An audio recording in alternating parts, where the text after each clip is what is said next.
Здравейте, мили приятели, аз съм Ася и вие сте на мой канал за четене на таро карти. Ася Тарот, каналът, който е с варианти.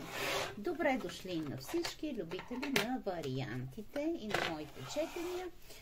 Радвам се, че сте с мен. Сега ще направим с вас един такъв разклад.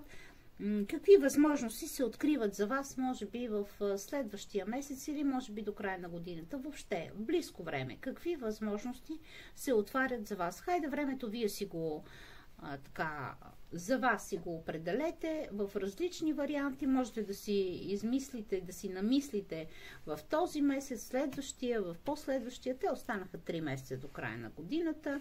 Нали, какви възможности се отнасят, се разкриват пред вас. Ще имаме 3 въпроса във всеки един вариант, така че се съсредоточете се, отпуснете се, налейте си питиета, кафета, кой каквото си пие, каквото си хапва, настанете се удобно, изгонете негативната енергия. Ако не сте гледали в Оракул Ася видеото, което поставих също тази вечер, изгледайте го, защото това видео всичко за вас в живота на намисления човек, тази тема ще бъде промоционална тема от цена на 25 евро за октомври месец. Ако желаете. Така, да се включите. Ако не, под видеото в описанието ще намерите телефон за връзка, WhatsApp и Viber, ако искате просто лично гледане или курс по таро. Намалила съм курса по таро също така, поне 1 седмица, може би от октомври месец може да хване, с 35% са намалени курсовете. И така, готови ли сте? Хайде да видим всъщност вашата енергия в всеки един вариант. Около мен има един Ленорман, на него гледаме вашата енергия във всеки един вариант. След това ще зададем и 3 въпроса на всеки един вариант, а вие, пак казвам, намислете си вариантче. Ако не сте готови, просто поставете на пауза. И така, първи вариант. Първи вариант. Вашата енергия. Вашата енергия е цветя. Знаете ли, цветята говорят всъщност за едно успокоение. Особено това са лилиуми. Много хора ги наричат лилии, но това не са лилии. Това са лилиуми. И лилиум, много от вас, особено жените, които гледат, знаят колко красиво ухаят лилиумите.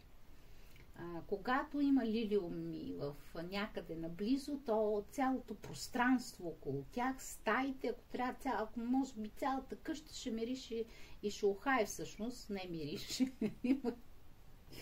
Имах едно момиченце и харесваше парфюма ми някога, че се отклоня малко едно отклонение. И тя така душкаше ми, викаше, хубаво миришеш. Даже понякога каже, хубаво смърдиш. Не, ухаят. Ухаят лилиумите и вие сте в едно такова настроение. Знаете ли защо? Защото имам усещането, че сте имали наскоро някаква много голяма трудност. Има голяма вероятност преди тези лилии да се появят в момента, може би дори да сте плакали. Но в момента изпитвате едно спокойствие някакси, трудности някакви, които са отминали също така във вашата енергия се четат. И сега просто ви е леко, просто ви е спокойно, разбирате ли? Просто се чувствате добре. Дай Боже да сте добре, надявам се да сте добре. Задавам първия въпрос. Какви възможности като цяло се отварят за намисленото от вас време? Възможности се отварят за намисленото от вас време, всъщност да обърнете внимание на своя дом, на хората, които живеят в дома, на вашето семейство. Ако правите някакви ремонти, най-вероятно в този период ще ви се отвори възможност да завършите някакви, или да направите, или да дозавършите също така някакви неща за вашият дом. Като цяло. Възможност да станете по-силни, и за по-голяма плячка, също материална придобивка се казва, защото плячката, тая риба на тая мечка в устата, всъщност рибите, пак казвам, често са пари, а когато една добър улов, възможност, добър улов се казва тук. Това може да бъде всичко. Добра заплата някаква, добра продажба. Ако имате също така покупко-продажба на някакъв имот, също на дом, има голяма вероятност също. Или да завършите нещо в дома си. Такава възможност ви се отваря като цяло. В работата и в финансите също ви се отваря такава, нали, голям улов, защото когато говорим за улов, говорим именно за работа, за финанси. Що се касае любовта, какви възможности се отварят за вас в любовта? Слънце.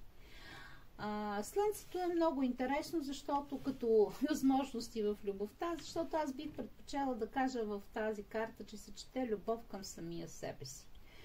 Аз съм Слънцето и всички планети се въртят около мен.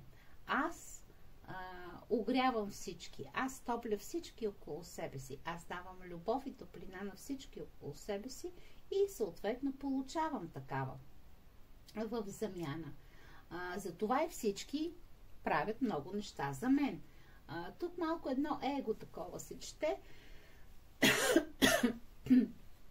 в любовта, но също така, може би бих казала и слънчеви перспективи, да добавим то с Слънцето идва и Луната.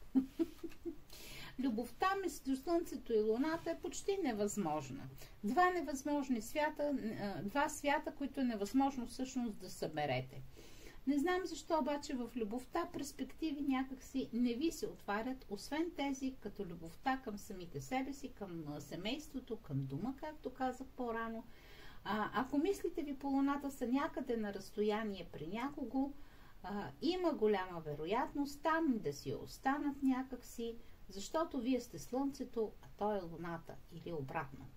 Тук е, нали, Луната всъщност е женската, тя е женската енергия, Слънцето е мъжката енергия и тук малко не се получават. Хайде още една карта да ги поясним всъщност.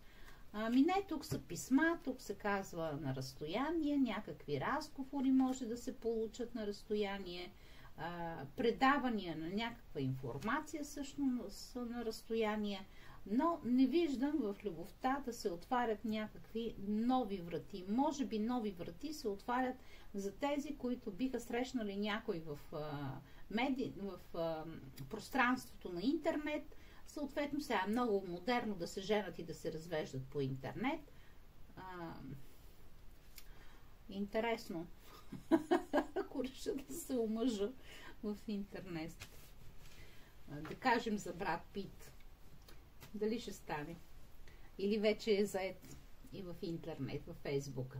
Както и да е, смешно е, но има голяма вероятност в любовта да ви се отвори възможност всъщност за кореспонденция. И това е хубаво. Много хора се влюбват по интернет. Аз съм типичния козирог, дето е стъпил здраво на земята и трябва ръка да пипне, око да види, ръка да пипне, иначе няма да се влюбва посмъртно. Ама за някой от вас така се получава. Така, хайде да видим обаче за вашето саморазвитие. Отварят ли се, имате ли перспективи и отварят ли се врати за вашето саморазвитие? Да, знаете ли, отварят се врати за вашето саморазвитие. Има голяма вероятност тук да имате някакви идеи, които за саморазвитие, които да искате да разширите. Детелина, радост, щастие, успех в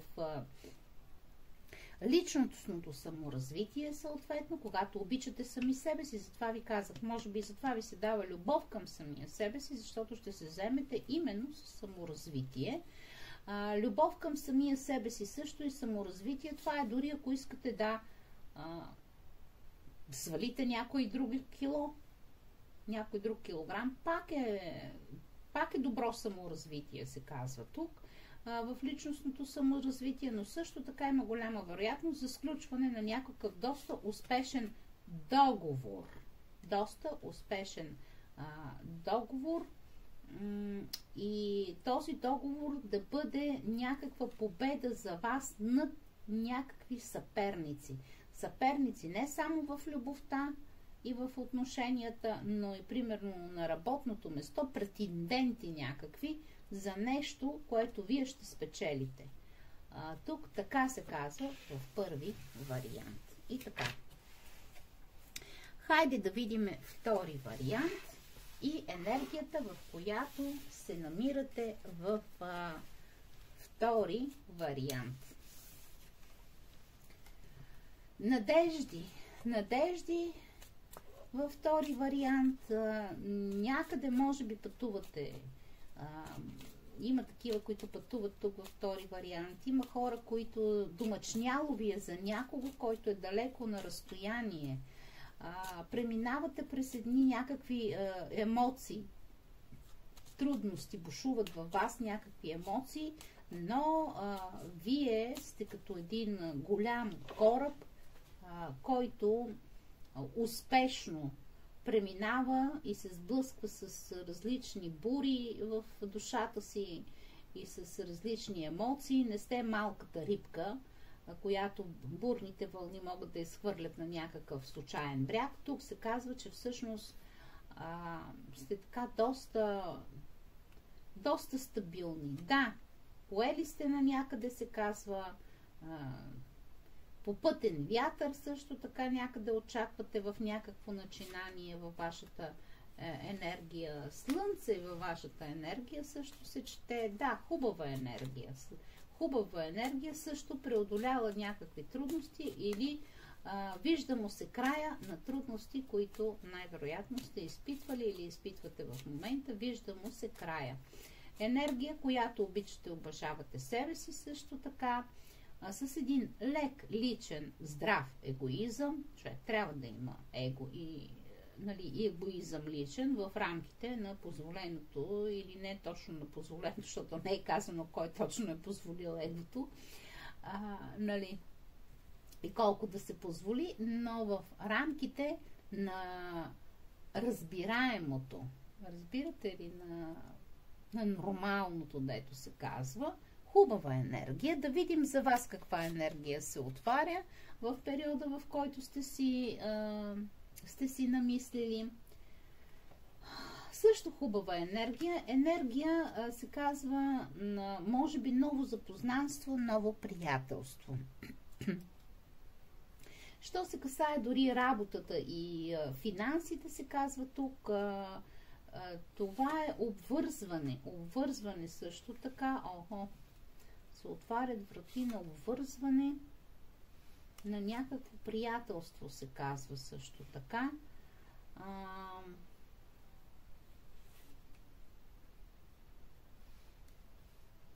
Трудности.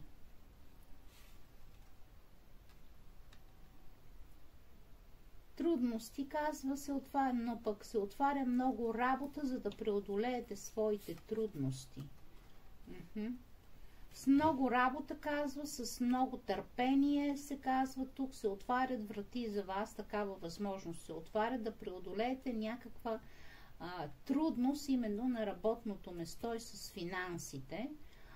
Също има голяма вероятност покрай тази работа да се запознаете с човек, който би могъл да ви помогне, приятел, който може да стане приятел, или да се обърнете към приятел, който може да ви помогне. Има голяма вероятност, нали, в работата, или добър колега също така.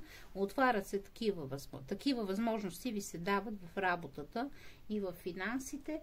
Победа на трудностите в работа и в финанси се дава тук по букета. Що се касае любовта, какви перспективи или какви врати се отварят за вас? Трудности, казва в любовта. Огромни трудности, почти непреодолими трудности в любовта. Трудности.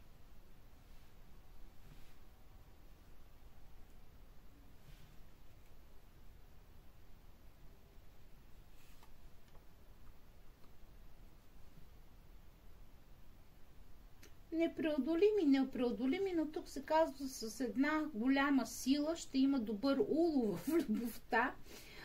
Тук се казва радост, чисто сърдечна радост, буквално, може би, или преодоляна трудност също. Отваря се възможност за преодоляване на трудността в любовта с една чистота на душата, буквално искрено и чистосърдечно, за едно щастие по-нататъчно с един добър улов в любовта.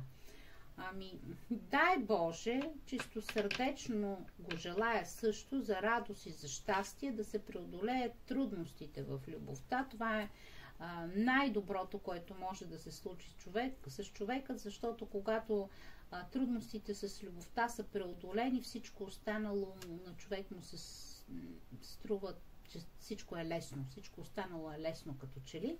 Ако е добър улова, съответно в любовта във втори вариант, дай Боже, това значи, че ще бъде и човек, който е добре материално обезпечен. Що се касае саморазвитието, какви врати ви се отварят, що се касае вашето саморазвитие, знаете ли, тук имам усещането, че някой може нещо в къщи да изучава, да пише, да чете в къщи нещо, било чуж език, било някакви курсове, ще запишете от къщи да учите. Някой може пък да реши всъщност да се запише при мене на таро и ще трябва вкъщи да учи и да чете. Така трудничко ще се справите, защото ще имате домашни грижи, но ще се справите. Това, което ще като саморазвитие, ще ви помогне да се издигнете на по-високо интелектуално и духовно ниво по картата на совичките. И така, това беше втори вариант. Добре дошли на трети вариант. Хайде да видим вашата енергия в момента. Вашата енергия.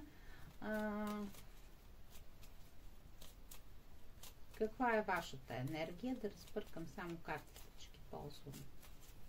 Не са 78 като в тарото, са по-малко, те са. И се използват едни и същи карти. Така, вашата енергия в трети вариант. Самота. Във вашата енергия се чете самота. На някой даже му е хладничко в момента. Има усещането, че се чувства дори малко по-остарял, не знам, но или му е студено на някой. В тази енергия. Чете се във вас една мъдрост, едно спокойствие, като енергия в трети вариант. И пак казвам, чувствате се самотни, като че ли дори в момента, когато гледате този разклад, сте съвсем сами. Но пък изпълнени с една надежда за топлина, за, как да кажа, за спокойствие. За спокойствие. Много като че ли сте видяли, усещания, които сте имали до този момент. Сега е спокойно, но сега някакси е и самотно. Също така, сърцето ви е самотно. В този вариант, трети, тук се казва и сърцето ви е самотно. От към страна на любовта, самота, от към страна именно на любовта. Трудности се казва в любовта и самота. Това се чете тук в трети вариант. Даже имам усещането, че може би дори имате страхове за самотно изживяване в старостта, до старостта, може би, или в старостта. Има такъв голям вариант. Също. Добре де. Хайде тогава да видим все пак какви възможности се отварят в намисленото от вас време. Възможности за сключване на някакъв нов договор. Що се касае именно работата? Защото първата позиция е какви възможности се отварят на мисленото от вас време, що се касае работа и финанси. Възможност за сключване на някакъв нов договор, що се касае може би работата. някакви нови уговорки, доста тъпни и забулени се казва тук, но пък мъдри.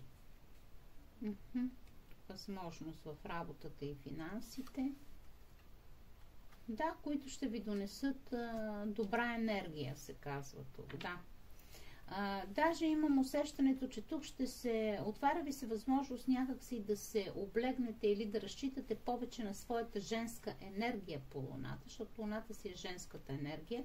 Неща, които не са ви ясни, не са ви разбрани някакси, ще се отвори възможност да ги научите, да ги разберете. Свързани с вашата работа най-вероятно, може би да се консултирате и с някой друг. Също има голяма вероятност. Но при всички положения тук се чете възможност именно за някакъв нов договор в работната сфера, що се касае финансите. Има голяма вероятност договор също с някой джентълмен.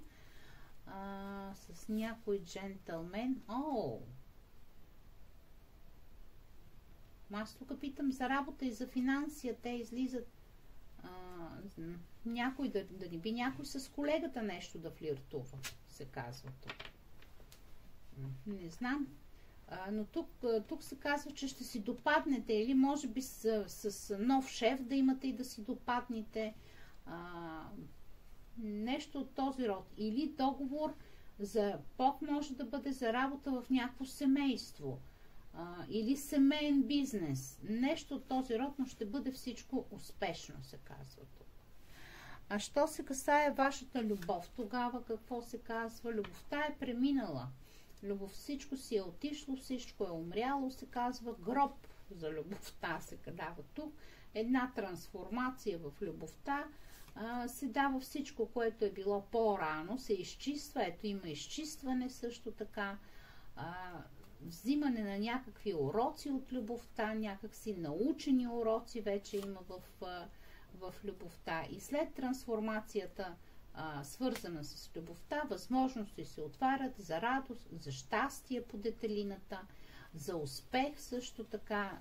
Въобще детелината, знаете, 40-та детелина, тя си е щастие.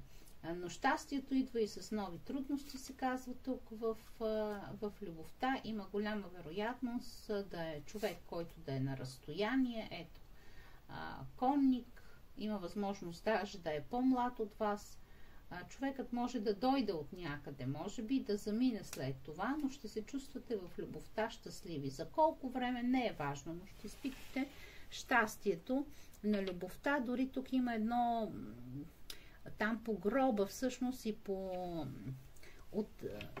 отрязаната роза, изчистване на някакви стари такива енергии, които ви пречат да приемате нещата по-леко, по-щастливо и по-приятно, независимо какви са обстоятелствата в любовта, защото тук се казва любов идва. Нова при това любов идва.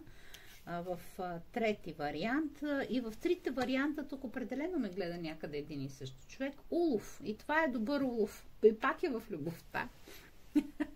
Добър улов, казва, пак в любовта.